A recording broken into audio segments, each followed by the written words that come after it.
Sweet টাই পরে যুদ্ধের ময়দানে রাশিয়ার প্রেসিডেন্ট ভ্লাদিমির পুতিন ঘুরে ঘুরে দেখছেন দেশটির পারমাণবিক কেন্দ্র, পাশাপাশি বৈঠকও সারছেন বিভিন্ন দপ্তরের কর্মকর্তাদের সাথে। ইউক্রেনের সম্ভাব্য হামলা প্রসঙ্গে দিচ্ছেন দিক নির্দেশনা। যুদ্ধবিরতির সম্ভাবনার মধ্যেই হঠাৎ রাশিয়ার পশ্চিমাঞ্চলে সফরে গেলেন কেন পুতিন? গত বছরের আগস্টে ইউক্রেনের সামরিক বাহিনীর আকস্মিক হামলায় কিয়েভের দখলে চলে যায় রাশিয়ার পশ্চিমাঞ্চলীয় কুরস্ক অঞ্চল। দ্বিতীয় বিশ্বযুদ্ধের পর রাশিয়ার অভ্যন্তরে এটি ছিল বিদেশি কোনো শক্তির প্রথম আক্রমণ। তবে গত মাসে উত্তর কোরিয়ার সৈন্যদের সহায়তায় অঞ্চলটি আবারও পুনরুদ্ধার করতে সফল হয় পুতিন বাহিনী।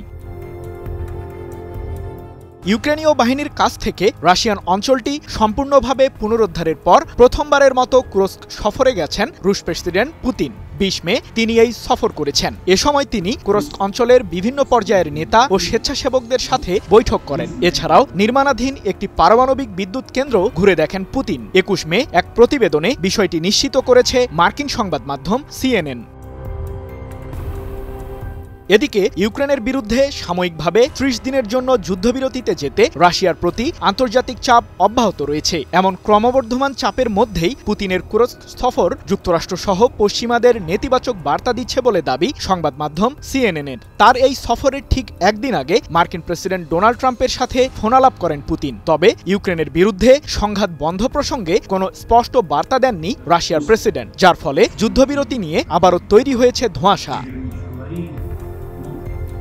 ইউক্রেনের সামরিক বাহিনী এখনও কুরস্ক অঞ্চল দখলের চেষ্টা চালিয়ে যাচ্ছে বলে অভিযোগ করেছেন পুতিন। অঞ্চলটির বাসিন্দারা যাতে নিরাপদে ঘরে ফিরতে পারে সে লক্ষ্যে সীমান্তে সৈন্য সংখ্যা বৃদ্ধির নির্দেশনা দিয়েছেন প্রেসিডেন্ট পুতিন।